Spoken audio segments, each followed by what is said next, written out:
Hi, welcome to session 3 of the seventh topic of the semester, World War II from 1939 to 1945. Okay, so this is session 3, and in this session, we're going to now look into the immediate events leading up to the outbreak of the Second World War in 1939, particularly events that are taking place in the 1930s. We're going to look at the beginning of the war itself, with the declaration of war against Germany by France and Great Britain. We're going to look at that again very closely. And we're going to look at some of the developments again of the war. We're not going to pay attention to military battles or strategies, etc., except for perhaps the most important military episodes of the Second World War that is going to explain, for example, why Germany is going to lose the war, of course.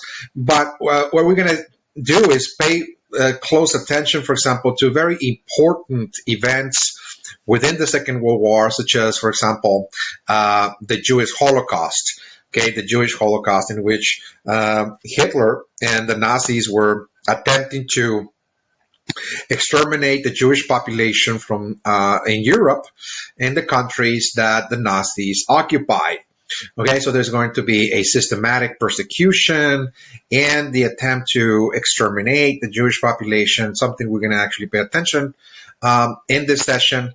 And also we're going to look at the U.S. entry in the Second World War as well. By 1941, at the end of 1941, the United States is going to now join, of course, the Allies in order to try to stop Hitler and liberate Europe. Of course, the liberation of Europe as well. We're going to be paying attention to that. We're going to look at the causes again that led the United States to come into the war. And also, we're going to pay attention to how the United States, FDR, the president, mobilized the population, tried to mobilize the economy to meet the needs for this new conflict. We're going to pay attention to that as well. And of course, we're also going to analyze the causes for the final defeat of Germany, Japan, and Italy in 1945, and the surrender of Japan as well, the last nation to surrender, the ending of the war, and the outcomes again. All of that will be assessed in this third session. So far we have covered 2 sessions that dealt with the historical background of the Second World War. Okay, so we explained that quite thoroughly. We looked at the rivalries between the European empires that are resurfacing after the First World War. Germany is going to challenge for the second time France and Great Britain, okay, for domination, what's called hegemony or domination. Okay, the domination of Europe, the domination of Africa, and we're going to see how Germany, Italy, and Japan are going to create an alliance, of course, to actually displace the French and the British empires and dominate the regions that the French and the British dominate up to this time. Okay, whether it's regions in Africa or in Asia, places like China, or Southeast Asia, India, and the like. Again, so there's going to be an intense competition. This is going to be the second round, if you will, from the perspective of Germany, to challenge their rivals, which the Germans, by the way, as well as the Japanese and the Italians, see the French and the British pretty much on the way out. In other words, they're on the way out. Those are empires that dominated in the past European politics. They had the strongest armies, the strongest economies. They developed colonies in various parts of the world. For about 2 centuries, the French and the British pretty much were dominant. But now, Europeans, particularly, again, the Germans, feel that those empires are already on the way out, that is to say. So they are trying to displace them, or in this case, replace them. Okay? And they feel that they have to be given another shot. In fact, that's exactly what they're going to do. They're going to actually mobilize their resources, their population, to try to, go to war once again. Okay, so now let's look at the immediate factors that led to the outbreak of the Second World War. Let's go to our outline here, okay, and look at the immediate factors again that are going to now move Europe once again into a second conflict that is going to engulf nations around the world. So this is going to be another world conflict, another world war. Okay, so let's start with, of course, the main actor here that is going to push nations towards the brink of war will be Germany. And in the 1930s, as we explained in session 2, towards the end of session 2, is that by 1933, we see that there's now, Hitler rising to power, okay, seizes power in Germany, and he's being given pretty much total control of the state in 1933. Okay, this is in the midst of the Great Depression, and people are so desperate again for leadership because the previous representative government, the Weimar Republic, was not really getting anything done. Okay, there were 33 political parties fighting for votes and competing and not really agreeing with one another, so nothing was really getting done. Well, the German economy was in shambles, in other words, and people's pride, national pride, was very wounded by the fact that the Germans lost the empire. They lost the First World War, and they lost the empire. So there were harsh terms as well imposed on the German people by the Treaty of Versailles, and people really wanted to overturn all of these very negative, circumstances that affected them economically, morally, psychologically, and even politically. So they desired, again, a very strong leader that was going to create or pretty much rebuild the German Empire, okay? Rebuild the German Empire. And that's exactly what Hitler announces again, that he's now trying to build the Third Reich. As a matter of fact, he's going to refer to this new German Empire as the Third Reich. Reich is the German word that means reign or, kingdom or empire. Okay, reign or kingdom, empire again. That's what Reich. So it's the Third Reich. Now, there's been a lot of discussions as to why exactly was this the third, in other words, Reich. So again, there's so many different interpretations, but what really Hitler was referring to here is that he was really talking about a European empire more than anything else, not just a German empire. Okay, but he was really talking about how in history, in European history, there has been in the past two large empires that once upon a time ruled all of Europe. Okay, in other words, that there were moments in European history that Europe was all unified under one emperor. That is to say, and that is number one, the Roman Empire. Okay, 2,000 years ago, once upon a time, there were the ancient Romans, and the Romans built a very large empire that pretty much ruled vast portions of the European continent. And it was all under the leadership of the Roman Emperor. That was the first Reich. Okay.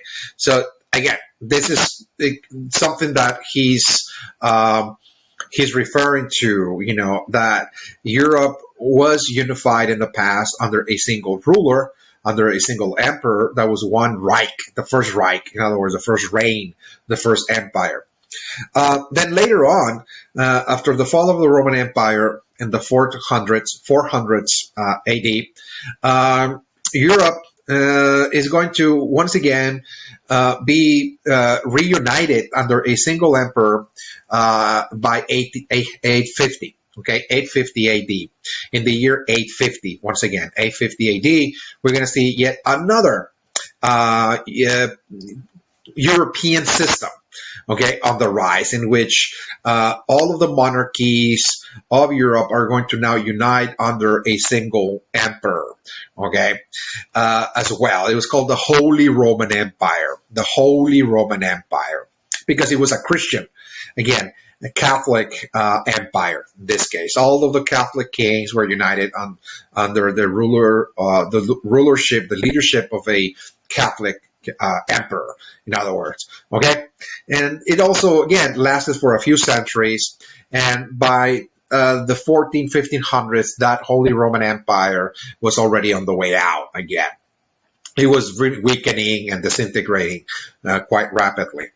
And now what Hitler is pretty much dreaming about or fantasizing again is that the time has come for the Europeans to be reunited once again under a single emperor, a single ruler. And of course, he's referring to himself. And here he's really referring as the unification of Germany under German rule. That is to say, that Germany is going to build an empire over Europe. That would be the German Empire, the Reich, the Third Reich. In other words, the Third Empire. And of course, he's referring to himself as that leader, that future emperor, if you will, that is going to be the leader of Europe. So he has imperial aspirations over Europe, that is to say. So it's not just a German empire in the traditional sense that is just going to seize colonies in different parts of the world, but rather to build a European system, that is to say, okay, that is going to be unified under German rule. So he's now trying to build the German Empire, and the first stepping stone is really trying to free Germany from the Treaty of Versailles. Okay, so first and foremost, that the Treaty of Versailles, imposed such harsh terms on Germany that it prevented Germany from actually, building a strong state and a strong economy. So therefore, what Germany needed is to free the nation, free herself, or in this case himself, because Hitler actually referred to Germany as the fatherland. Again, fatherland, that is to say. So it's smell, in other words, and in his mind, and also in the minds of the German people, by the way.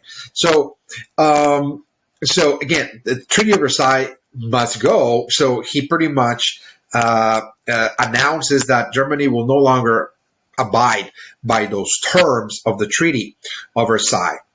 In other words, we're not going to pay the Allies anymore. Yeah, we're bound to pay $33 billion back. It is impossible. So one of the reasons why he got away with this is because, again, he's doing this in the 1930s, okay, at the height of the Great Depression. So obviously, nations are trying to preserve whatever resources they had. They are trying to allocate resources, and pretty much distribute, food, or distribute whatever resources they had in order to make sure that people had jobs, to have food on their table, etc., housing and the like, services, etc. So that's exactly what he got away with it, because again, it was understandable that, yes, of course, everybody's suffering, and Hitler's simply trying to keep some money for the German people, stop reparation payments. But the issue is that what Hitler is going to do is actually use that money to actually build a war machine. In other words, it is true that he created jobs programs and, hired millions of Germans to do different kinds of works, etc., providing, of course, a source of employment, incomes, and the like. It's true. But also, he's going to use the money of the reparations in order to build a war machine. Again, this is essential if if Germany is to build an empire, they need a war machine. Again, the Nazi war machine, again, is on the rise.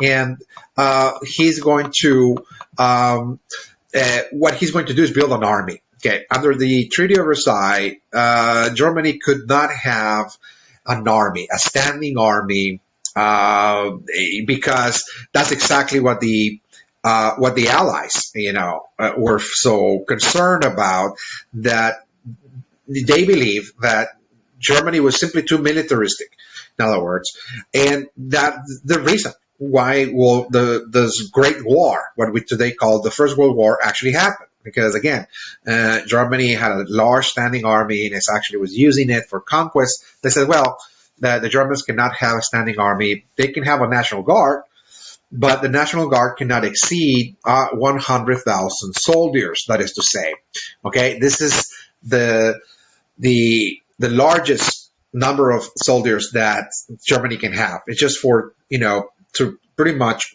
guard their borders, to make sure that there is safety and order if there's an emergency, etc. Yeah, National Guard. So what Hitler is going to do is circumvent that limitation by simply rotating 100,000 soldiers every 3 months. So he's going to train 100,000 soldiers for 3 months, and then put them on reserve, and then bring another 100,000, train them for 3 months, put those on reserve again. So every 3 months, he's just bringing in 100,000 soldiers, and they're being trained. They're in active duty, but the other ones are not in active duty, so they don't count. But they're already trained. And so what he's actually doing gradually, year by year, is that he's going to be building a massive force. In other words, that by the time the war is going to ignite, in 1939, he'll have millions of trained soldiers already.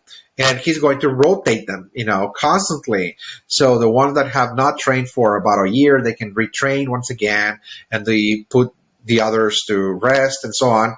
So it's a rotation system, that is to say. Okay.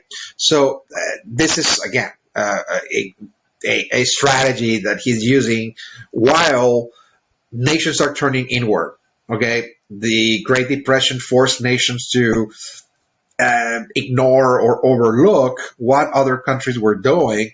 And so Hitler was pretty much taking advantage of that isolationism that many countries are pretty much engaged in, like the United States. And of course, he's just trying to pretty much use the Great Depression as an opportunity again to start arming, in other words, rearming, if you will. Okay. So there's another, of course, issue that Hitler's also doing, and this, of course, building the war machine also entailed ordering the German industries to build planes and submarines and tanks and the like.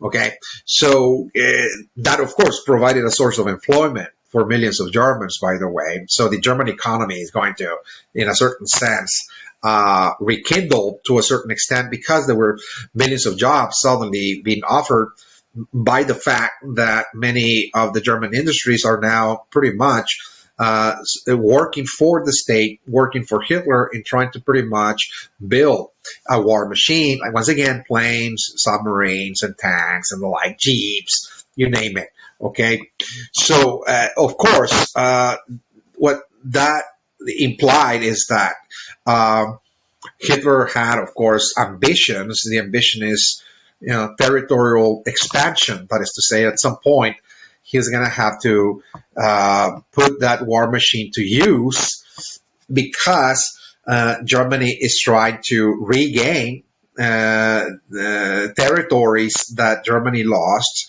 under the Treaty of Versailles. In other words, Germany really lost significant territories, even within Europe. The nation of Germany, the way it looked like before the outset of World War I, it was a gigantic nation the landmass, again, included all of this region that you can see here in this map. Again, all of this region that you see in red and in pink, again, all together was Germany in 1914. But after the end of the war, by 1918, 1919, the Treaty of Versailles actually dismembered Germany. It actually seized territories to either give those territories to the Allies. For example, France seized a very rich area um, of West Germany, okay, that had significant mineral deposits there. Okay, particularly things like coal and iron ore. So to prevent Germany from getting the iron ore and the coal that is needed for industry, it's very difficult to have, an industrial base without coal and iron ore. So to deprive Germany from that, the French occupied this region right here, again to the west. And of course, some other region was actually given to the new country of Poland. As the country of Poland is created after World War One, Poland wanted access to the sea, wanted a port, and in order to give Poland, the country of Poland, access to the sea, they pretty much took all this territory, this chunk of land you can see here in East Germany, and gave it to the country of Poland, so they can have access to the sea in the Baltic Sea, in the north. So what that did is that there were hundreds of thousands of German families, German communities that ended up actually living in a separate ethnic state. There were Germans that ended up living in Poland, for example. Others ended up living in the new country of Czechoslovakia as well. To create the country of Czechoslovakia, some parts of Germany were given to this country of Czechoslovakia or the French. So there's a lot of Germans that are minorities living in a country that is represented by a different ethnicity. So there's going to be, of course, a complaint there. There's going to be, hundreds of thousands of German communities that want to reunite with Germany, that is to say. And that's exactly what Hitler is going to do. Is what he's actually saying is that he's only trying to recover the land that Germany lost under the Treaty of Versailles, because that's unfair, but because also he wants to reunite the German families under a German state. That's exactly what the principle of ethnicity and self-determination. He said, isn't it that people that belong to a specific ethnic group have the right, to create their own independent ethnic state? So why is it that there are Germans living under a Polish state or a Czech state, Czechoslovakian, or a French state, etc.? This is not consistent with that. So he's beginning to recover those lands in 1935. He moves here into this region called the Rhineland, the rich area of coal and iron ore mining that the French were exploiting, by the way, for their own industries. Now Hitler sends an army into the Rhineland and recovers the Rhineland and rejoins the Rhineland with Germany. Okay, and then he turns to the south and look at the country of Austria in 1936 and says, well, isn't the people of Austria Germans? Ethnically speaking, aren't they Germans? So why not actually hold an election in Austria to ask the Austrian population whether they want to join the Germany or not? Because ultimately we are pretty much the same group. So in 1936, there were elections in Austria, and the outcome was, according to the Nazis, that the people of Austria overwhelmingly voted in favor of annexation, and so he annexed out Austria, by the way. And then he also reclaimed territory, that was actually given to Czechoslovakia. The country of Czechoslovakia, again, also got territories. You can see here, this area right here, again, to the east, to the southeast of Germany, was given to the country of Czechoslovakia in 1937. he seizes that land as well, okay, in 1937. And even more, just didn't take, what was taken from Germany. He actually seizes more territories from that country because that country couldn't defend themselves. They just didn't have a military force to defend themselves from the Germans. So the Germans ended up taking vast portions of the Czechoslovakian country, by the way. And ultimately, again, finally, in 1938, Hitler moves to recover what is called the Polish corridor, this land given to Poland so Poland can have access to the sea for international trade, that he recovers that land in 1938. Okay, so going back again, this is the Polish corridor. This is the Polish corridor that was part of Poland because Poland was using this for trade, international trade, and there's hundreds of thousands of Germans living there, and he's invoking the principle of ethnicity and self-determination, that this is the right of the German people, again, to reunite with the German state. And again, he goes ahead and pretty much seizes, again, that corridor. And that completed pretty much the process of gaining back the territories that Germany lost in the Treaty of Versailles, and even more, because Germany even got, Austria. The country of Austria was not part of Germany, by the way, before the First World War. So now the size, again, geographically speaking, the size of the new Germany, Nazi Germany, has grown to new proportions, that now the French and the British are so alarmed that what they see is actually a pattern.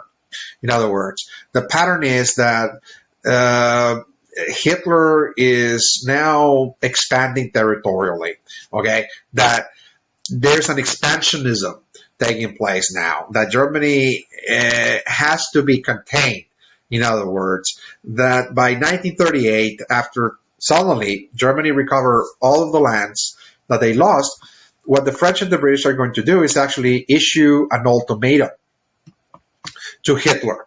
An ultimatum is, we're giving you, again, a warning that if you cross the line, if you seize any more territories, any more lands, if you continue expanding, there's going to be war.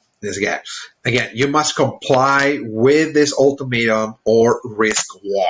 Again, it's either comply or face the consequences. That's what an ultimatum is, again, is the final warning. Okay, final warning. So up to this time, once again, the Allies are not really stopping Hitler from seizing those territories because it's the Great Depression. They're weak, militarily, financially, and they don't want to risk war. In other words, France and Great Britain just don't want to send a force to Central Europe to confront the Nazis. Not yet. But by 1938, now they're so concerned that if they don't stop Hitler, that Hitler will simply move outward and continue to seize territories and perhaps even conquer the neighboring countries and build a large empire and upset the balance of power in Europe. So in other words, this is a growing power. Germany is growing in influence, is growing in power, in territory, and if it's not checked, then the possibility of a German empire ruling Europe is going to be, again, it will become a reality. Again, the prospect is very real. Okay, so Germany, of course, Hitler is not willing to stop there. Of course, he's willing to cross that line, that ultimatum. He's going to challenge it. He's going to seize more land. So he has to prepare for war. Okay, so he's now trying to prepare for another conflict because he knows that as soon as he seizes more land, there's going to be a war. So it's now in his hands whether to ignite the war or not, because if he continues on this path, then there's going to be another conflict. Okay, so one way that he's trying to prepare for war is that he's going to look at the chessboard, so to speak, and trying to make sure that he's going to have support from certain countries, in this case, Italy and Japan. They're going to become the allies, by the way. But he's also trying to avoid the same mistake of World War I, of fighting two fronts, dividing the army, one fighting, Russia in the east, and the other one's fighting the French and the British in the west. So he doesn't want to split his army. At least that's what he's initially thinking about. So therefore, he wants to buy time, by actually delaying the conflict with Russia.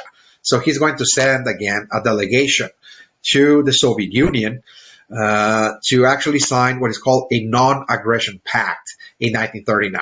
They're totally rivals and enemies, by the way. Okay, Germany and the Soviet Union, again, they're totally rivals. Again, they have rivalries, going back in history. By the way, those are historical rivalries that the Russians and the Germans have had, disputing lands in Eastern Europe. There have been several wars fought between them. The latest one was during World War I, by the way. Okay, and there's an ideological divide as well. There's Russians are communists, and the Soviets are called, and the Germans are fascists. And of course, there's our they're rival, ideologies, by the way. So they're ideological also. They're ideological enemies as well. Okay, but this is a very strategic pact called the Non-Aggression Pact, in which both sides agreed not to attack each other in 5 years. In other words, yes, there's going to be war, okay, between us, but we hereby pledge that we're not going to attack each other for 5 years. Now, after those 5 years come to an end, then there's going to be war. So the idea of Hitler is, look, I just want to concentrate on France and Great Britain, deal with them, defeat them, and after I defeat the French and the British in Western Europe, then I can turn my forces and now confront the Soviet Union. He really wants to defeat the Soviet Union. He wants to destroy it, and he wants to seize lands that belong to the Soviet Union, to move German communities, German families for more living space. He talks about living space, again, in places like Russia, additional lands and so on for farming, etc. Again. So that's the Non-Aggression Pact. And of course, he's also now building an alliance. He's going to now bring Benito Mussolini, the dictator of Italy, in an alliance with Hitler. And as soon as the war started, Japan is also going to come into the alliance with Hitler and Mussolini. So there will be three countries coming together, Germany, Italy, and Japan, to really help each other. At least, again, this is the initial thought, is to displace the French and the British empires. The Japanese want to dominate Asia. They want to dominate China, kick out the French and the British, particularly out of China and out of Indochina as well, with places like Vietnam, for example. Vietnam is a French colony. And dominate, again, build a large Japanese empire there, okay, in Asia. And Germany and Italy have imperial aspirations in Europe and Africa as well, okay? So, again, they're going to be coming together, okay, under this alliance. And, of course, once those arrangements, were finished, were completed, finally, Hitler invades Poland in 1939. Okay, he decides to challenge France and Great Britain by disregarding the ultimatum, and he's going to be moving into Poland, the neighboring country to the east that Hitler it doesn't really honors or acknowledge the existence of the Polish state. In September of 1939, again, the Nazis are going to invade Western Poland and pretty much take Western Poland, and at the same time, the Soviet Union invades the eastern portion of Poland, and Poland becomes divided. So it was revealed suddenly that part of this non-aggression pact, that they signed, the non-aggression pact, also included dividing Poland. In other words, that what they're actually talking about that in that pact, the non-aggression pact, is that Hitler announced, "Look, I'm about to invade Poland, and why don't we divide it? I take the West and you take the East." Yeah, it's we abolish the Polish state, and this is how we're going to actually divide Eastern Europe. So that seemed like a practical thing to do, but for the French and the British, that was unacceptable. So the invasion of Poland itself is going to ignite the Second World War. Okay, so it was Hitler's invasion of Poland that ignited the Second World War, because Hitler disregarded the ultimatum. There was one final warning issued to Hitler not to seize more territories, and by doing that, he moved Europe into another war. Okay, so World War II begins. Now we're initiating part two, looking at, again, the beginning stages of the Second World War, the outbreak and early development of World War II. This is, again, what we're going to be looking at in the second part. Again, the outbreak itself and the early development of the Second World War. That occurred when Great Britain and France declared war on Germany. After the invasion of Poland, now the British and the French declare war on Germany, because they see that if Germany is not kept in check, it will simply continue to expand, in various directions. And that was very threatening, because they were now seizing the lands, the resources of other countries, and they were going to be using those resources for their own advantage. In other words, to build a very large war machine that is going to be capable of conquering all of Europe. That is to say, that's exactly what Hitler was doing. And by invading other countries, he was simply seizing the natural resources of other countries to build this war machine. Okay, food products, crops, animals, etc., mineral resources, coal, iron, you name it. Again, everything that Germany required to build this Third Reich, again, this large imperial system. Okay, so the war had begun, 1939. Now we're in the second round again of almost like the similar actors here that participated in the First World War are re-engaging once again. This is another round. Okay, Germany once again challenges the dominant forces, the dominant empires of Europe, to try to displace them. Okay. From their dominance, in other words, okay, is seeking leadership, is seeking imperial domination, and they want to become the leaders of Europe for many decades, perhaps even, their aspirations again, that they're going to be the leaders of Europe for 1,000 years. Actually,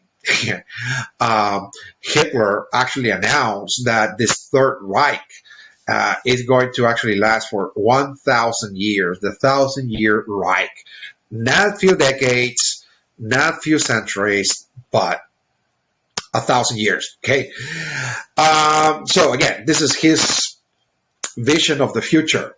He envisions that this is the future of Europe, and because the Germans are the master race, they're going to dominate. In other words, they're the masters of Europe, that is to say. Okay? So, what Hitler is going to do almost immediately is start seizing certain countries that were strategic, economically and militarily as well. Okay? For example, Denmark and Norway. okay, in these transition stages from 1939 to 1940, Hitler will immediately, in just matters of weeks, is going to subdue the country of Denmark or Norway to the north in the Baltic Sea of Europe, because what he's attempting to do is make sure that there will be no naval blockade. In other words, they don't want to go through the same thing in World War One, where they were, deprived of importing products or resources from the outside because the British pretty much blockaded the German ports. So what Hitler is actually doing is using those countries in that sea in order to prevent that the British are going to establish another blockade, in other words. And they're also seizing the resources of Denmark and Norway as well, food products, etc., to feed the German soldiers, etc., again, crops and the like, okay? So those are two countries that fall rather quickly, and now he turns his energies, his attention to Germany's arch rival, France. And in this case, Hitler is going to succeed, again, in defeating the French. Unlike back in World War One, and when the whole struggle was, for 4 years, the Germans attempted to conquer France, by invading, of course, France from the north, from Belgium, and fighting in the trenches. We talked about that, but they were unable to do so. Okay, but now, as Hitler is moving an army, okay, into France, he's going to get the French to surrender rather quickly. A great deal of that, again, to explain why is it that the French were defeated quite easily. Again, in 6 weeks, in only 6 weeks, France is going to surrender. Again, there's a multiplicity of different reasons. Again, I don't want to oversimplify this, but one of the reasons that was perhaps the most important, the most influential, is that the French were exhausted. In other words, they have not yet recovered from the First World War. They still remember the trenches. They remember the enormous losses. Again, they pretty much, sacrificed an entire generation of Frenchmen, okay? Fighting the Germans, stopping them in those trenches, etc. That they just don't have the energy to go through that once again. In other words, they just don't have now the stamina, the moral courage to go and pretty much sacrifice another generation of French soldiers. Again, there will be millions that will die, they say. Okay, so they're exhausted. They're financially also very weak. Again, there's other factors that came into play. Again, strategic factors, perhaps. The strategy that Hitler used to move the soldiers into France and caught them off guard, etc. Yeah, there's all that, of course. But in reality, in the end, the French are simply going to give up. In other words, we're not going to fight. We'd rather just surrender and get it over with, because this is going to devastate our population, just fighting the Germans. So they pretty much surrender and allow Hitler to seize control of the northern region of France. France is going to be partitioned into two parts. The occupied zone, you can see here to the north. Again, this is the occupied zone that has access to the Atlantic Ocean for international trade. So to deprive the French from receiving any aid from the outside, the Nazis seized control of all of their ports located in the north, and of course the capital, of Paris as well. This is the occupied zone. Okay, and it is in the south that the French will retain a certain degree of independence. Okay, there was the free zone. the Free French State, as it was called, is in the south as well. Okay, so even France was pretty much divided into two states. The Nazi state and the independent state in the south as well. And again, they just wanted to, really save as many lives as possible. And of course, they just don't have the resources, to fight the Germans one more time.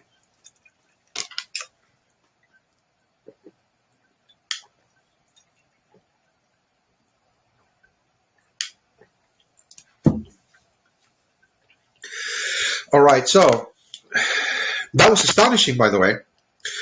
From the perspective of the German people, that was an amazing feat that he was able to subdue the French rather quickly in 6 weeks. Major accomplishment. That what really took Germany in the past many years to try to accomplish, and it failed, that Hitler was able to do that rather easily. So, that particular conquest, that victory, made the German people really, or convinced, if you will, the German people that Hitler was a sort of divine figure, that he was like sent by God, in other words, that he was sent by God to save Germany and rebuild the empire. Some people actually call him the God of War, in many cases. People began to even pray not for Hitler anymore, but they began to pray to Hitler as a god, that is to say. Okay? And of course, that also had a psychological effect on Hitler's mind, in that he's going to pretty much lose touch with reality. In other words, he lived in a fantasy world, and he really believed that he was larger than life, and that he was, chosen by the divine providence and so on. That he started really, again, entertaining those thoughts again, that he was perhaps, as people said, like a god, in other words. And that is going to be very detrimental, not only for the German people, but even for the war effort. He's going to make a lot of mistakes because he just believed he was invincible, in other words. As we'll see. Okay, so again, Hitler decides that it was also necessary to invade Africa. Okay, so in 1940, he's beginning to expand, the war outside of Europe, and he's moving troops into North Africa to try to displace the British from certain key strategic territories in North Africa, like Egypt, for example. There's an attempt to seize that region because of the trade, because it was a strategic region for war materials, etc. Again, so he's pretty much trying to seize also vital resources from Africa, and he's going to engage the British that are in Africa there, trying to dispute their colonies as well. So again, he's beginning to pretty much, expand the theaters of action. And this is also going to lead them to, again, to drain whatever limited resources Germany had, because he's actually, fighting so many different theaters here. Okay. And he decides that now that the French surrender, that the next in line was Great Britain, in other words. Now we need to, deal with the British. And he actually invites Great Britain again to join the alliance with Germany. In other words, he actually reaches out to the British, thinking that, well, instead of fighting the British, he actually had a certain level, certain degree of admiration and respect for the British, by the way. He was not that he was not that willing again to go against Great Britain in full force in trying to invade the island, but rather he respected them and tried to get an alliance with them, inviting them to join the alliance with Germany, saying that, well, We can build an alliance. We can actually rule, the future. In the future, we can build an empire and we can rule together. And Germany will rule Europe, the mainland, and Great Britain will control the sea. In other words, overseas colonies and overseas empires, if you will, around the world. But Great Britain refused, again, turned down the offer. And because Great Britain refused to come together with Germany, Hitler is going to actually start lounging what is called airstrikes using the German Air Force to start dropping bombs on major British towns and cities again. Not lounging a landed invasion, but rather just trying to pretty much force the British to surrender as quickly as possible. And that's going to be a battle in the air. The British Air Force and the German Air Force are going to be fighting, for the remaining portion of the Second World War, particularly in the air. And in the air, Germany was actually defeated. The British were able to defeat the German Air Force, by the way. It took a great toll, by the way, of British cities. There was a great loss of life, but the British pretty much were able to hang in there and not surrender to the Nazis. Because if Great Britain will fall, that will be, pretty much the end of democracy in Europe. Once Britain falls, again, that will be no other democratic state will remain standing.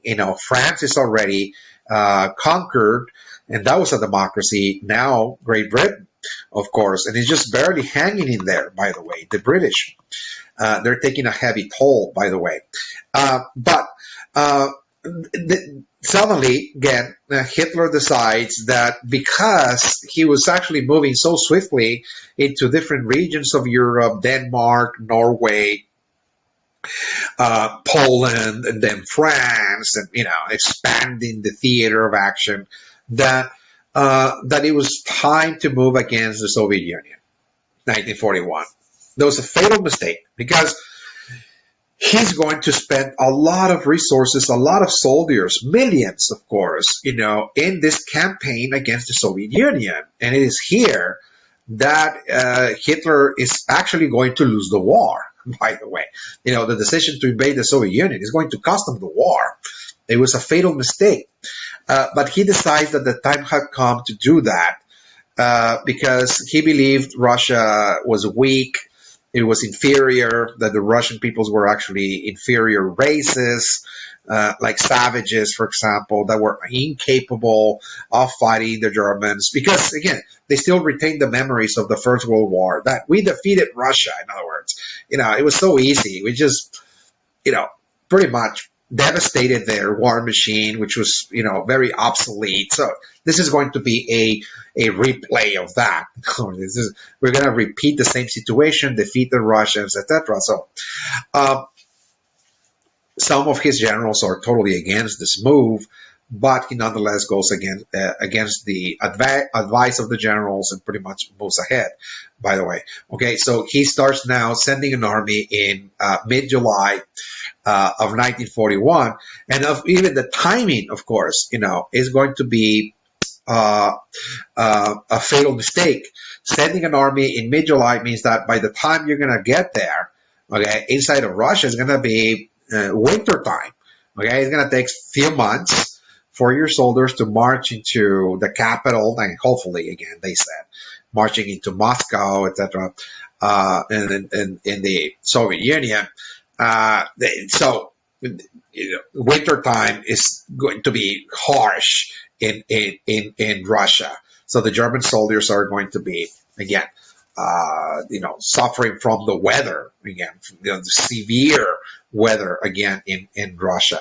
So even, again, the timing is going to be off. 3 million troops with 3,000 tanks are marching now into the Soviet Union. And they're going to be facing very, very adverse circumstances.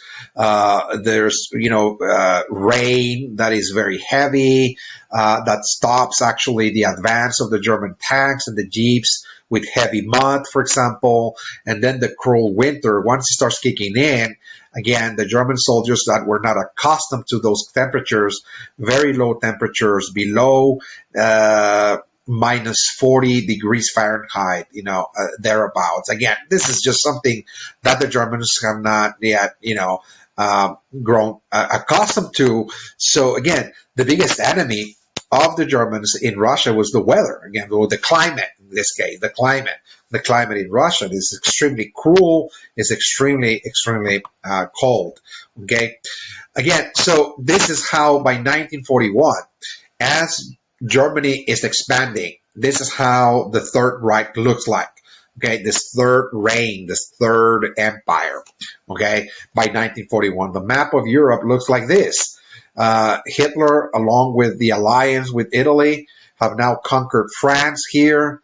It had also subdued and occupied the countries of Belgium, Holland, Austria is annexed as well in the German state, Czechoslovakia, Poland, again, Norway, Denmark to the north, and now into the Soviet Union. So this is, again, now, this looks like an empire now, okay? Territorially is gigantic, and not to ignore that the country of Spain is sympathetic to Hitler. Okay, the country of Spain is also undergoing a fascist revolution. There's the rise of a fascist state there. And of course, there's going to be a civil war, by the way. The Spanish people are going to rise up against the fascist state. But nonetheless, now we have a fascist Spain that is also sympathetic toward, the Nazis and Hitler.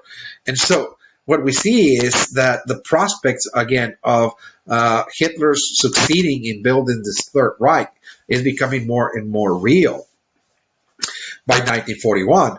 And the only two strong nations, again, that are standing, that have not surrendered, that will be capable of stopping Hitler is one, Great Britain right here, okay, to the west, and the Soviet Union, by the way, okay? And as a matter of fact, Great Britain and the Soviet Union are going to come together. It's going to be an alliance. It's a strategic alliance, by the way, that the British and the Soviets will have to come together because they have a common enemy, and that is Hitler, that is to say. Despite the fact that, the Soviet Union is communist and Great Britain is capitalist, despite that fact, they're going to actually build a strategic alliance, okay, to come together, join forces, help each other, trying to stop Hitler again. So once again, we see another strategic alliance, just like in World War I, where Russia was part of the Allies,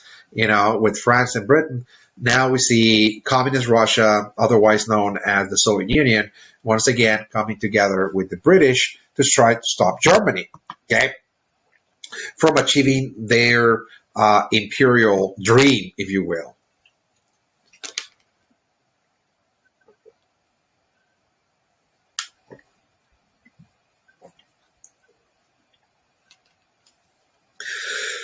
So now let's look into part 3, okay, and that entails looking at U.S. entry in World War II. Okay, because so far we look at the outbreak, early development of the Second World War, but now let's look at U.S. entry in the Second World War.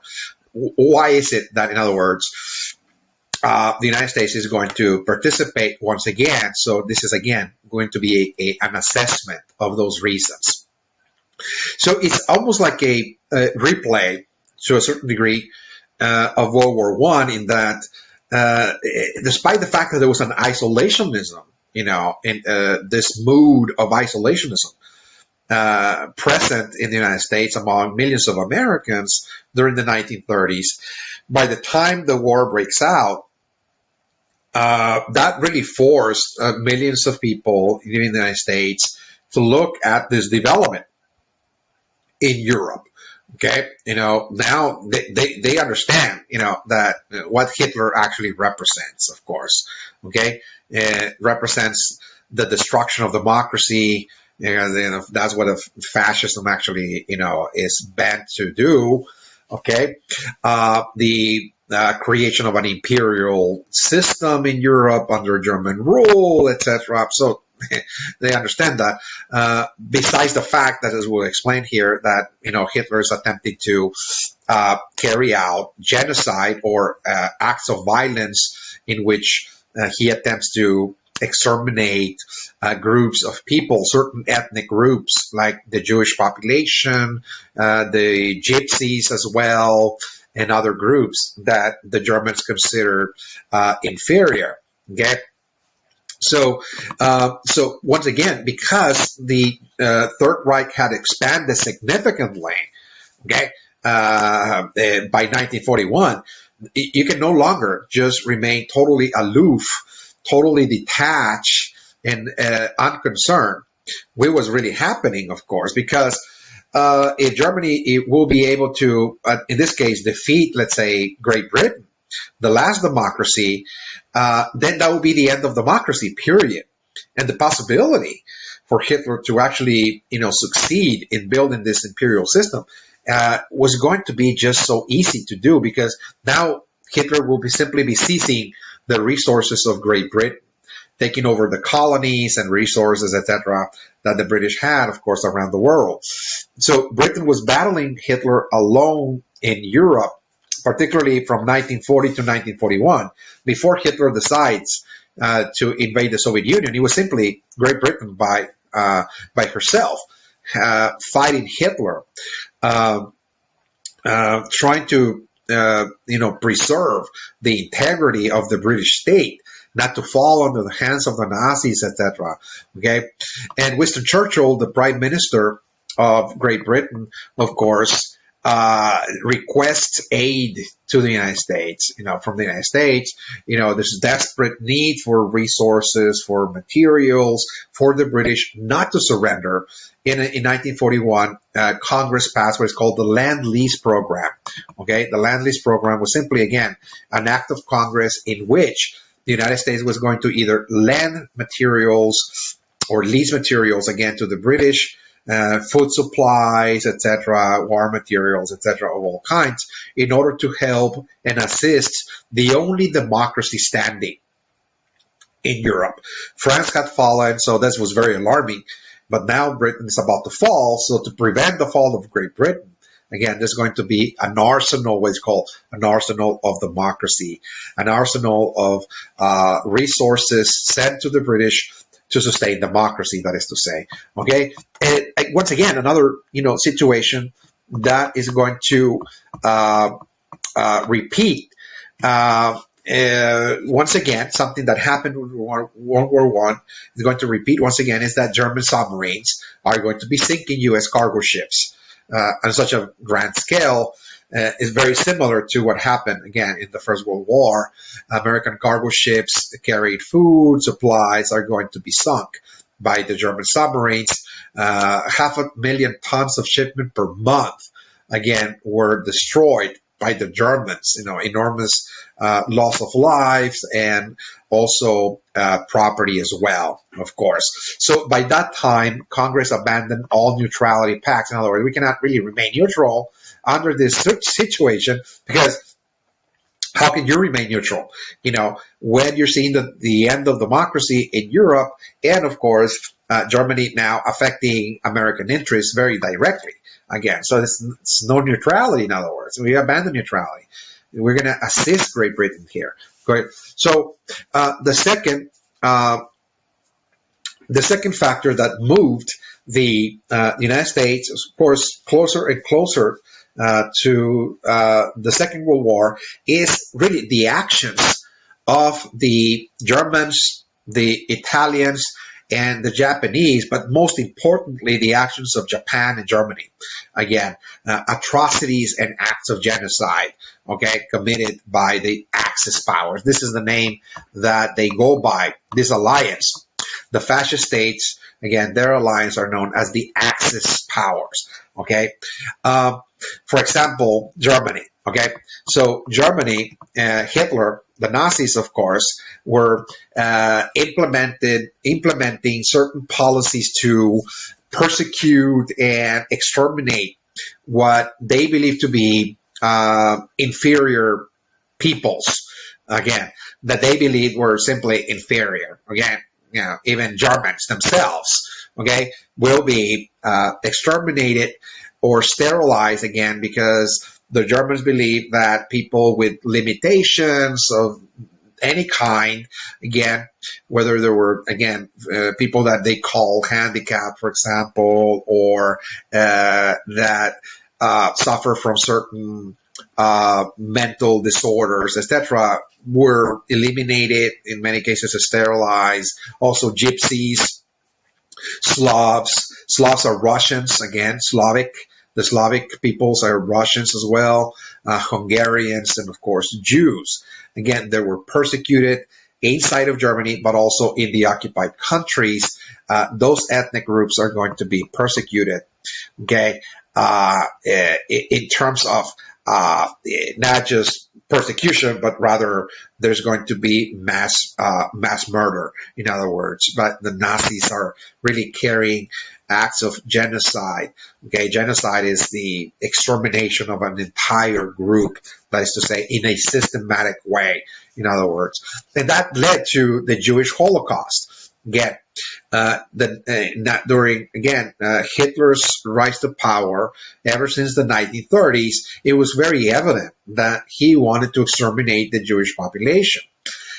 He had a certain hatred towards the Jewish population, that once he seizes power, he's going to blame, in this case, the Jews for all the problems of Germany. They were blamed for the Great Depression. They were blamed for Germany's losing the war, the First World War. They were blamed for the Treaty of Versailles. They were, in fact, again, it was for everything. Again, Hitler, again, pretty much blamed for virtually everything and anything, again, that affected Germany, by the way, without, of course, being real. So everything, it was just a way of blaming, again, the Jews for the problems of Germany that were caused by the Germans themselves, by the way. Okay, but because they were a minority, it was very difficult for the Jewish population to defend themselves because they were a minority. So it was easy to just place the blame on them, in other words. So he pretty much implemented what is called an anti-Semitic campaign. Anti-Semitic campaign is simply a campaign to promote a hatred and violent actions against the Jewish population. Anti-Semitic is anti-Jewish, by the way. That's what it means. Again, anti-Semitic, anti-Jewish campaign. Okay? That goes back in history, by the way. So this is not something new. Hitler's prejudice against the Jewish population was shared by millions of Germans, but also by millions of other Europeans as well. Okay, so this is not just a German issue. Okay, this is also a French issue. The peoples of Belgium, the peoples of Holland, the peoples of Austria, the peoples of Italy had that bias. So again, this is not just the actions of one man, okay, Hitler, but rather this is a cultural issue that many Europeans actually shared in common. And what Hitler did was simply capitalize on that bias, take advantage, exploit that bias in order to mobilize people, millions of people, to actually carry out those acts of violence. And of course, cruelty as well. It's not just violence, it was actually cruelty as well. Again, it really goes back for many, many centuries in Europe. For many, many centuries, the Jewish population have been persecuted, again, in Europe. Okay? Ever since at least, again, the 9th century, for example, the 9th century AD, we have seen the Jewish population in Europe being persecuted and being pretty much driven out of the European towns to live in a separate Jewish village or Jewish community that in Europe were called ghettos. Okay, so that is the original word of the word ghetto. The Jewish ghetto was simply a Jewish community that was removed from a town. So because they were they were cast out, if you will, of a particular city or town in Europe. They were forced to live outside of the mainstream society, to live in their own independent communities, the so-called ghettos. In many cases, those ghettos were raided. They were attacked from time to time. There is, constant, there's evidence of constant persecution, constant harassment, constant violence, carried out by the Europeans against the Jews, by the way, in Europe. So this is not something new, by the way. This is a cultural issue that the Jews, of course, of Europe had suffer from.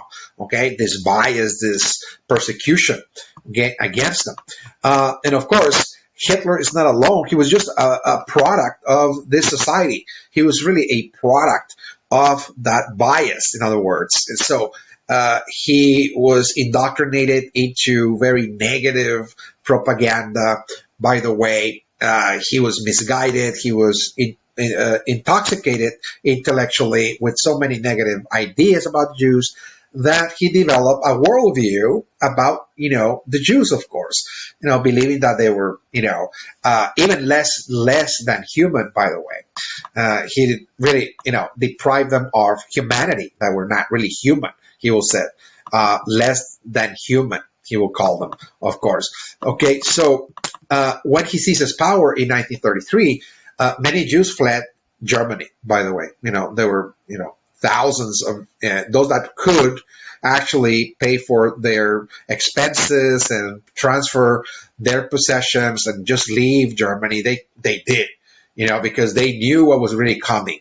Okay, so by 1935, it was now very evident, very clear what were the intentions of Hitler concerning the Jewish population, because he passed what is called the Nuremberg Laws of 1935. Okay, the Nuremberg Laws of 1935. What are those laws? Well, those laws are simply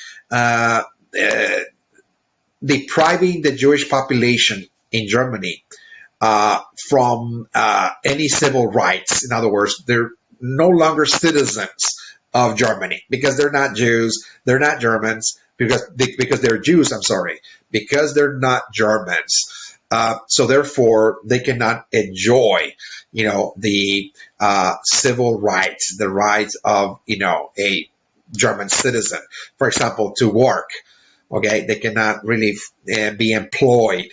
They cannot hold any political position. In other words, under the Nazi state. Okay, for example, as an administrator, etc., they cannot work for the state. They cannot hold a job, etc. Again, so they're not considered citizens again of this German state. It's called disfranchisement.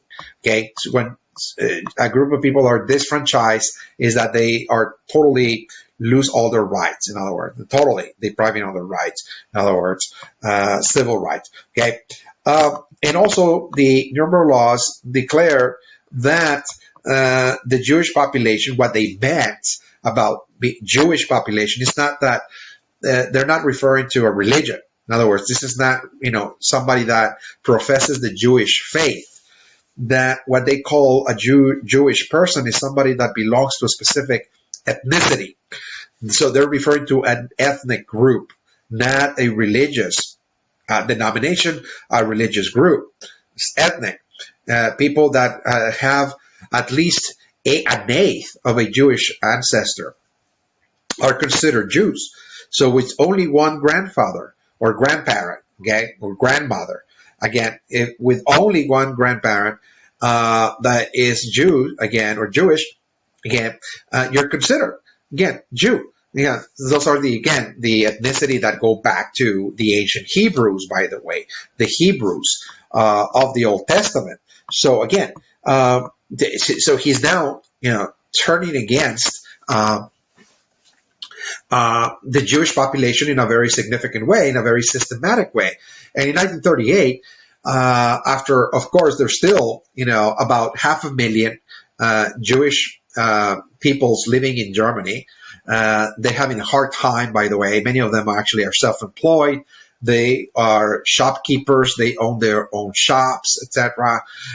They're continuing doing business in Germany. Well, they're going to even suffer again at the hands of the Nazis. In 1938, Hitler ordered the Nazis all over Germany to break the windows of Jewish businesses that were already branded, by the way. People will brand the doors, the windows of a Jewish business for people to become violent against them, not to shop there, for example, or break the window of this Jewish store, etc.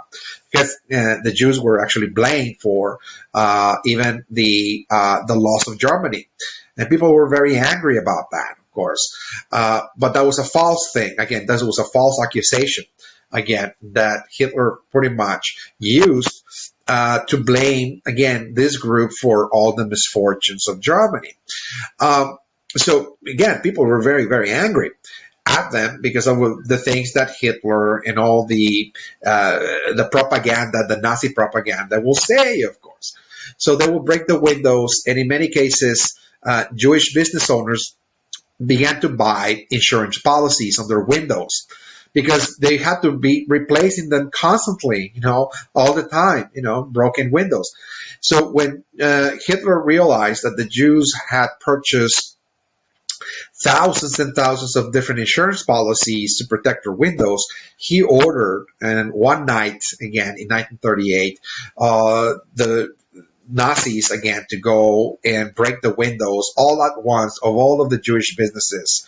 This is called the Crystal Notch Incident, the night of the broken windows. It was called the night of the broken windows, Crystal Notch. And when the Jewish population attempted to collect the insurance money, he seized that money again from them. Okay, about $2 billion worth of insurance money that he seized again from them. And at that point, again, this is going to now be a more direct, more systematic, of course, assault on the Jewish population that is not going to stop. By this time, it's ongoing, it's every day. Jewish temples, Jewish religious temples known as synagogues were raided, were burned.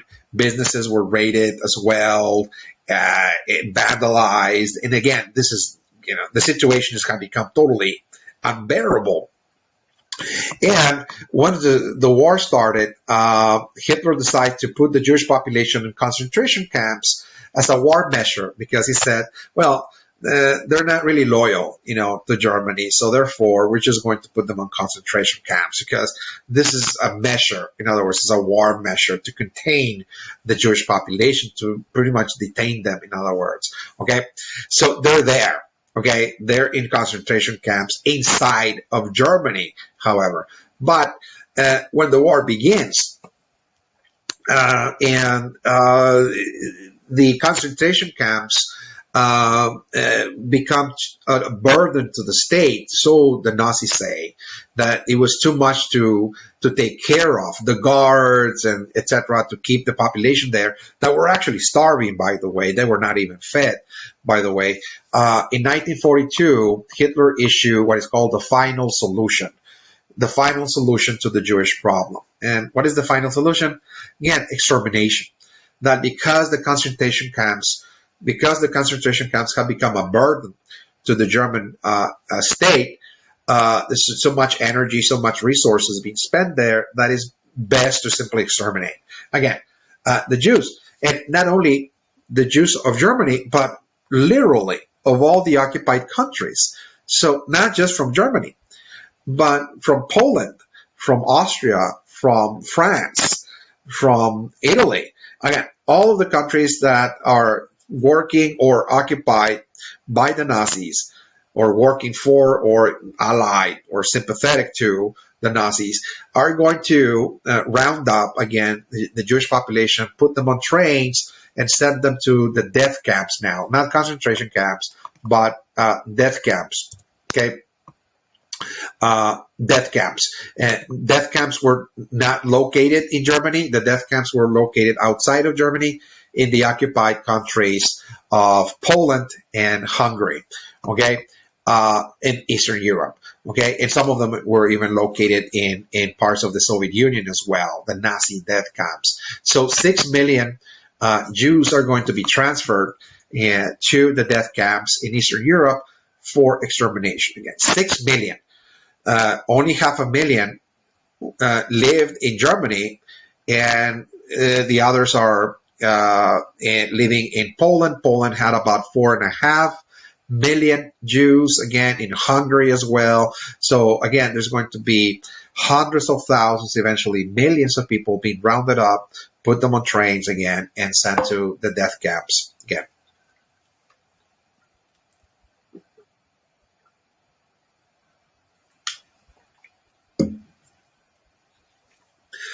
So it's a very unfortunate, of course, development here that it's not just a matter of conquest, but rather it's also genocide. Again, extermination of different groups. That Japan is also, to a certain degree, is also carrying out, by the way. So Japan is also, just like Nazi Germany, carrying out acts of genocide in China. Okay, as we'll see. So Japan, of course, is attempting to build an empire by expanding into China and Asia, first by invading Manchuria in 1931, something we already examined in the second session of this topic, seizing Manchuria at the height of the Great Depression, because Europe is pretty much busy, is weak, dealing with the economic problems of the Great Depression. So Japan is now clipping off, seizing areas of China, which, by the way, it's in the midst of a civil war. The Chinese are in the midst of a civil war. And by 1937, they pretty much go ahead and invade all of China. Okay, not just one region, but rather they moved into all of the mainland. And the idea is to build, a colony there. It's a Japanese colony. China had become a colony, so to speak. It's not going to be easy because while there's a civil war in China, the warring parties are going to turn around and also fight the Chinese. They're going to fight each other, but they're also going to try to get the Japanese out of China as well. So Japan is not going to easily deal with the Chinese. And what Japan is attempting to do is build a colony there and close the doors of China to the Europeans. It ends the China's open door policy. In other words, Europe cannot trade, with China. This is now a Japanese colony. Only Japan can trade with China. Okay, and so it's driving out the Europeans. Okay. And as is doing this, Japan is going to commit atrocities in Japan, something rather similar to what Hitler will be doing to the Jewish population and other groups in Europe. Because there's also this idea of the Japanese master race. The Japanese feel that they're the master race of Asia, and the Chinese are simply inferior, and so there's an inferior race, and they're going to carry out acts of genocide as well. Okay, they're going to take this city called Nanking, okay, that actually surrendered, by the way. Okay, the Japanese forces go there, the city surrenders, and they're going to pretty much murder 300,000 civilians, of all ages. They did not discriminate. They put to death an entire city, that is to say. It's called the Nanking Genocide. So, yeah, so this is something that also, really caught the attention of many nations around the world. This is unacceptable, of course. The possibility of a Japanese empire in Asia was not a good prospect, in other words. This is not something that Americans are looking forward to, and so this is very, very alarming. So eventually, Japan is going to turn against the United States because there were international protests against Japan, and there were sanctions. There were economic sanctions. There were nations that actually stopped trading with Japan. Again, there's notes of protest letters from around the world against what the Japanese were doing to the non-king population, the non-king genocide. And one of the sanctions that the United States implemented against Japan was freezing Japanese assets in the U.S. In other words, we're not going to trade with you. And by the way, your assets will be frozen in our country, in other words. Okay? So that convinced the Japanese emperor and his advisors, the military leaders, again, that if there will be one nation that will pose a significant threat or obstacle to Japanese imperial the Japanese imperial project is not going to be Europe, they said. It's going to be the United States. So before the United States will send the force, they said what we need to do is cripple the possibility of the United States of using a naval base in the Pacific from which they can actually launch, an invasion or, launch, of course, an army in Japan. And that is, again, the island of Hawaii. The island of Hawaii was a naval base of the United States that was very close to Japan, and that could be easily used as a launching pad for the United States to send an invasion in Japan, in the Pacific. So the Japanese decide that before the United States do that they were going to simply pretty much destroy all of the ships that were stationed, the aircraft carriers, if you will, that were actually stationed in Hawaii. So the United States is not going to have the capacity to use those aircraft carriers to actually, move planes, for example, into Japan. Okay, and again, this is the attack on Pearl Harbor, Hawaii, December 7th of 1941. Again, the Japanese attacked Pearl Harbor, Hawaii. This is a naval base of the United States with the intent of, kind of preventing the U.S. from actually, carrying out warfare in the Pacific to liberate China, etc. And the Japanese at the same time move into different other regions, not just China. While is bombing Pearl Harbor, there is also seizing the Philippines, Malaya, Singapore, Hong Kong, and parts of Australia. So the entire, Southeast Asia is going to be now occupied by the Japanese again. So it's not just, Hawaii that was bombed, but again, this is again a large region. Again, Hong Kong, the Philippines, again, even Korea will be also occupied by Japan. It was called the Cold Prosperity Sphere, so to speak. Again, the Cold Prosperity Sphere by the Japanese. This empire, again, that included also, again, Southeast Asia, Malaya, Singapore, etc. Again, in parts of Australia as well. All of that will be now under Japanese control. So they're trying to really expand. So this is Japanese expansion in such a massive scale. And while they're expanding, of course, they're going to bomb Pearl Harbor, Hawaii. So again, that actually was the spark that led the United States to declare war on Japan. It was actually the actions of Japan on December 7th, 1941, that finally got the United States to participate again. And Congress declares war, okay, on Japan. So again, the first front, the United States is going to move into the war by first opening the first front in the Pacific. In other words, against Japan. Is going to mobilize about 5 million troops and send them to the Pacific Ocean to fight Japan. Okay, so this is the first country that the United States is going to fight in World War II is actually Japan.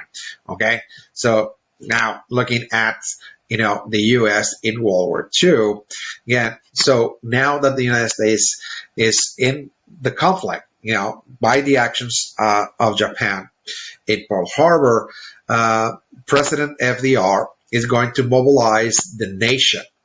by mobilizing a very large force. Perhaps the largest army, again, in the world is the United States, 16 million troops, by the way, and 5 million will be immediately dispatched to the Pacific to fight the Japanese. And it puts the American economy under wartime industrial production, by the way, wartime industrial production.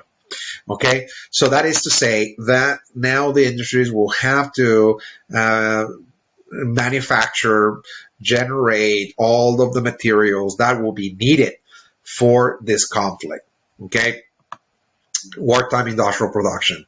There's the need for, of course, labor, and because there are millions, again, of Americans that are signing up for the war. They're joining the armed forces. They're dispatched to the Pacific, and they will be later, dispatched into Europe to fight Hitler, by the way. And so that implied that there's going to be a significant number of people leaving their factory jobs and their farms. Americans that were working in factories are going to join the war, and American farmers will leave to fight, again, the Japanese and later the Nazis. So, again, industries require labor, and farms and agricultural companies also require labor. Again, so that entailed moving more farmers away from the farming sector into the industrial cities of Chicago and Detroit, for example. So there will be a significant number of farmers that will have to leave the farm, not to join the armed forces, but rather to take on those jobs that were vacant now, okay, in cities, for example, Chicago and Detroit, okay, hundreds of thousands of vacancies. So there's going to be another movement, again, of American farmers into those cities. And that was not really enough, because still you have to grow food. You have to grow the food to sustain the troops, to sustain the population of the growing cities in the United States. So another program to prepare for those needs, particularly the labor needs, that's very scarce labor. FDR actually signed a treaty with Mexico known as the Bracero Program, an emergency farm labor program, inviting, of course, Mexicans under this agreement called the Bracero Program to come into the United States to grow crops. In other words, as Mexican farm workers, that is to say, okay, about 300,000 Mexican laborers came into the United States precisely to grow the food that was needed, because millions of farmers either left for the war or they took on industrial jobs, okay, in those industrial cities I just mentioned, of course. And women also had to move into industry as well, because there was still many vacancies, as millions of men, went to the to fight the war. In order to actually supply that scarcity of labor, women now joined, industry, women's labor in industry. About 19 million women entered the workforce in factories and industries, manufacturing jobs of all kinds in the United States. So this is also going to lead to, of course, a transformation in the American society. More and more women are working, okay? So African Americans living in the South will be moving also up north, because there's a shortage of labor.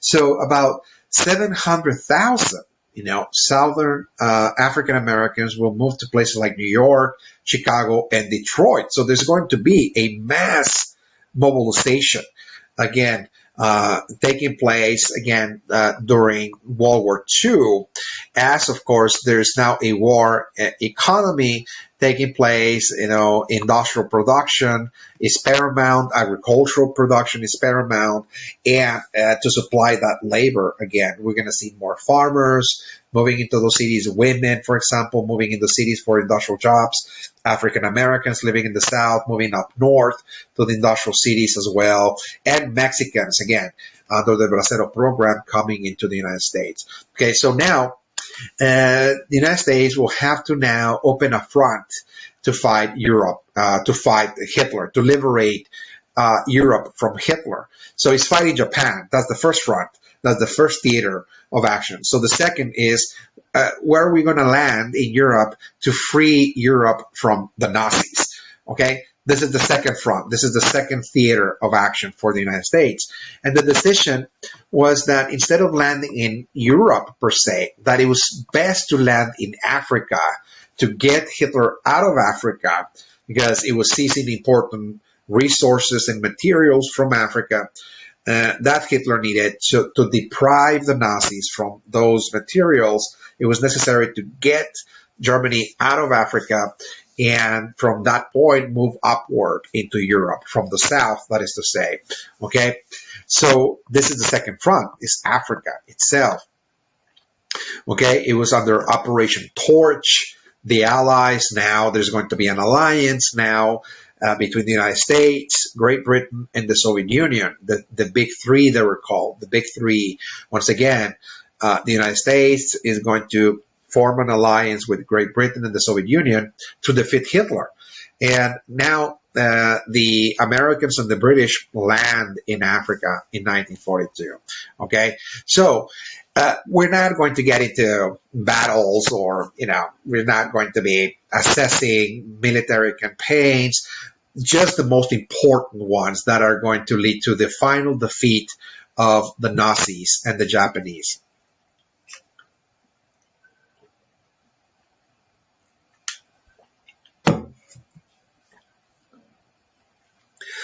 And that's exactly what part 4 is going to deal with, the conclusion, of course, and the outcomes, Okay, so the turning point of the war, that this is when Hitler is beginning to lose the war. In other words, the turning point. It was winning in the beginning. Okay, it was expanding and the like, etc. Yeah, it's true. It was invading a number of countries. It was defeated France and so on. It was moving into the Soviet Union, but precisely because it was expanding so much, because Hitler was moving into many places at once, that this is going to lead to the downfall of Nazi Germany and Hitler. Precisely, the decision to invade the Soviet Union was a fatal mistake, because Hitler had a very low concept of the Russian people, that they were not going to be able to defeat the superior Germans, the master race, and so on, with superior technology. Well, the Soviet Union is going to actually catch up rather quick in terms of industrial production, prepare for war, and build a war machine, and they're going to try to destroy the German war machine. The Soviet Union is going to engage in a titanic battle again with Germany. From 1941 to 1945, again, those two countries were at each other's throat, so to speak. It was Germany and the Soviet Union. Hitler sent 4.6 million soldiers into the Soviet Union, and the Soviet Union actually raised a very large force of 13.5 million, again, troops. And they were really, again, this is really a battle for the survival, again, of the nation. The Soviet Union feels that if we don't fight, the Germans to the very bitter end, that they will be exterminated. In other words, that Hitler will simply exterminate all of the peoples of Russia. I don't know if that will be possible, but he was actually carrying out gruesome acts of genocide, by the way, against the Russian people. He was pretty much exterminating Russians as well. Okay, Russia is going to implement a strategy that ended up really working very well to deprive the Germans from all sorts of aid, materials, and assistance inside of the Soviet Union. And that policy is called the scorched earth policy. What it is that you have to let the Germans walk into Soviet territory, but burn everything. Before you leave your community, before you leave your house, before you leave your town, you burn everything. In other words, so they don't have any resources. The Germans are not going to have any food or animals, not even shelter. So let them walk into Russia and feel our climate, okay? And let them feel the cold, again, climate, etc. So that worked very well because once the Nazis reached the city of Stalingrad, deep into Russian territory in 1943, their whole armies began to starve and become totally devastated because of the climate, because they were so far removed from their line of supply. Their Hitler's army is going to now find that they're totally cut off from the line of supply, that they're not receiving any materials, any assistance, and a large army is disintegrated. About 2 million soldiers are going to perish in the battle for Stalingrad. The city is under siege, is surrounded by millions of Soviets. And again, this really, again, shattered Hitler's war machine. Hitler's army disintegrates in Russia. People are dying uh, from starvation. They're frozen, on the spot. And now the Red Army, the Soviet army, called the Red Army, is now pushing the Germans out after 1943, and that December. They're now being driven out. The Nazis, the Red Army is now pursuing the Germans out of Russia, and they're now moving into German territory. So now Germany will be invaded. Okay, in this case by the Soviet Union is going to be invaded, by the way, because Hitler made the mistake. This was a vast territory, Russia, that is to say, gigantic, that couldn't be totally subdued. And he's going to spend all of the resources and energy and lives trying to defeat the Soviet Union. In the end, again, his army pretty much breaks apart, okay, in this endeavor. So once again, by 1944, now the time had come to open a second front. The Allies are ready to now land in Europe to liberate the European countries from the Nazis. Okay, they've been fighting the Nazis in Africa. Now they're moving into Europe, and there's going to be a very large invasion again in the northern part of France, Normandy again. It's called D-Day, okay, in 1944. About 22 countries, again, actually joined forces and sent a large invasion, again, to liberate France from the Germans, from the Nazis, and of course get the Germans now, the French, to now move into Germany, okay? So this is, again, now there's going to be a rush, by the Soviets that are moving into the east part of Germany and the Allies that are moving from the west. They have liberated by 1944 France, and there's going to be a rush to actually reach the capital, Berlin, as soon as possible. Who's going to get to the capital of Berlin? This is where Hitler is actually located. The Russians are coming from the east. The French, the British, and the Americans are coming from the west. And as we'll see, Germany is going to be totally surrounded, particularly when Italy, the ally, falls in 1944. On June the 5th, Italy falls to the Allies, and Mussolini, the dictator, the fascist dictator, is actually killed by his own people. The Italian people drag them out of his office in the palace and actually lynch mob him. In other words, he's totally beaten by the mob, by the crowd, and he's hanged in the public square. So again, this is a very gruesome, ending for Italy. And now in Europe, Germany is totally surrounded now by the Allies.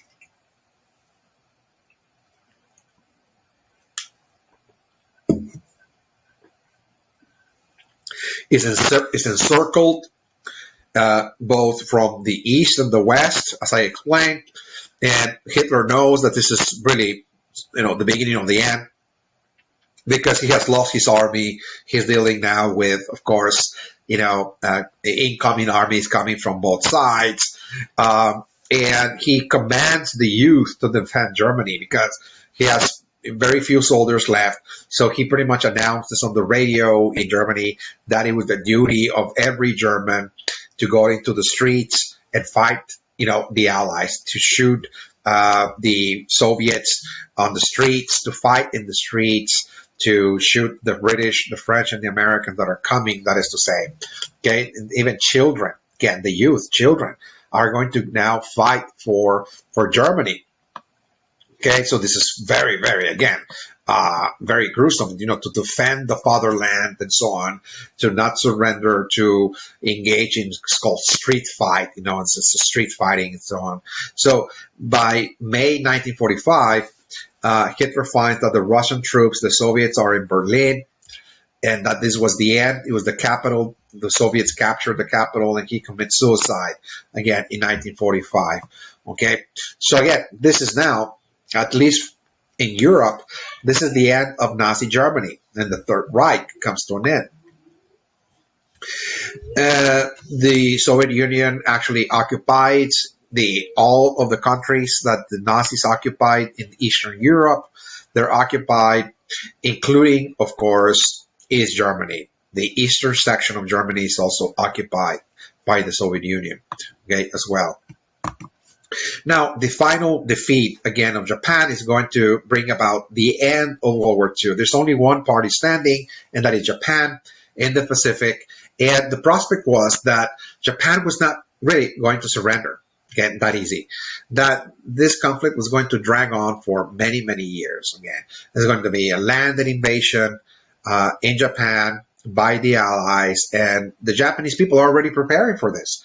Okay, the Emperor Hirohito calls the population to fight the enemies again everywhere. That the elderly and children have this duty, this responsibility to defend Japan again. So this is going to be a very, very messy, of course, confrontation, because civilians are going to be fighting, soldiers now, Japanese civilians, that is to say. So what actually happened is that there was an alternative, that instead of a landed invasion, that the alternative is to use a new technology, a new, weapon, again, that had been developed by scientists, which were actually, commissioned by Franklin Roosevelt around 1941 to work on this under the suggestion of Albert Einstein. The scientist, the brilliant scientist Albert Einstein, actually warned FDR that the Germans were working on this weapon called the atomic bomb. Okay, and that were very close. That they were very close to actually finishing this atomic bomb. And so, under the advice of Einstein, FDR commissioned a project called the Manhattan Project for actually assembling a group of scientists to work on the development of an atomic weapon. Unfortunately for FDR, he does not see the completion of this weapon, okay, in 1945, because he dies before he witnessed the experiment, the first experiment of the atomic bomb, which was actually successful. But his vice president, Harry Truman, as he takes office, he's informed about this weapon, and so he had to make this decision. Okay, look, we already tested the atomic bomb again in New Mexico, Alamogordo, again on July 16, 1945. He's informed about the experiment, that it was successful, and that there's a possibility of using this new weapon, that is to say, against Japan, to force the Japanese to surrender, in other words. Okay, so again, it's going to be a lot of discussion. He actually has to inform Winston Churchill, the Allies, in other words, and Stalin, the Soviet dictator, about the development of this new technology, in other words, informs Stalin, informs Winston Churchill in a meeting that they have in Potsdam, in the city of Potsdam, Germany, after Hitler's death. The Allies meet in Germany. They discuss now the future of the war, and it was decided that, well, should we prolong the war or end it right away? Should we invade Japan, or should we use the bomb to end the war as soon as possible? So after a series of deliberations and thoughts, it was decided that it will be more convenient, more expedient, if you will, to actually use the weapon to actually force Japan to surrender, because the Japanese consider surrender inconceivable. In other words, that it was such a disgrace, according to Japanese culture, to surrender, that they preferred death, in other words, other than surrender, that it was unthinkable, in other words. And so this is, again, the mentality. This is part of the culture of Japan. So it was going to be very difficult, again, to defeat Japan in the conventional sense, that is to say. So this weapon perhaps had to be used in order to force the Japanese to reconsider, surrendering based on the idea that it was dishonorable and disgraceful to do so. So again, in 1945, August 6th and August 9th, again, this new technology, this new weapon was used again against the Japanese in the city of Hiroshima and Nagasaki, which after the second one in Nagasaki, the Japanese leaders finally surrendered. Okay, Japanese surrendered on August 14, 1945, and with Japanese surrender, of course, we see the end, now the total end of the Second World War. Okay, so the outcomes, okay, so rather quickly, the outcomes of the Second World War is that one of the outcomes is that it brought the end of the Great Economic Depression. Okay, the end of the Depression comes to an end. In a very real sense, with this new war economy, so to speak, industrial production kicks in. There's now more employment and the like. And of course, that ended the economic depression. Another outcome of World War II is that really brought the end of European imperialism. All the empires of Europe come to an end. This was the second confrontation of the European empires, in which whatever was left of them, financially and militarily, all of that was wiped out. It was actually shattered. Okay, so all of the traditional empires of Europe comes to an end. And all of the colonies of those empires are, moving towards independence. In many cases, they declare independence, and they will have to fight for independence in a series of revolutions. So after World War II, we're going to see world revolutions taking place around the world, because those colonies that belong to Europe are now fighting for independence. Okay, we can see the creation of the United Nations in 1944 that attempted to create a political body that is going to try to resolve tensions, problems, disputes between nations and the like, between the UN, in other words. And another thing is, number 4, the creation of the State of Israel. Okay, the State of Israel in 1947 is created precisely to provide the Jewish population with an ethnic state, again, with their own independent state. Now, the idea of ethnic and self-determination now applies to the Jewish population that have suffered persecution and also genocide in Europe, particularly because they didn't have a state. Okay, there was no state that belonged to the Jewish people. So we see the creation of Israel in 1947. Okay, so this is the end again of World War II. World War II. The questions are pretty much presented at the very end of the outlines, and this is all I got for you. And again, we're gonna begin a whole new topic on the Cold War, coming next. That's all I have for you as for now. Thank you.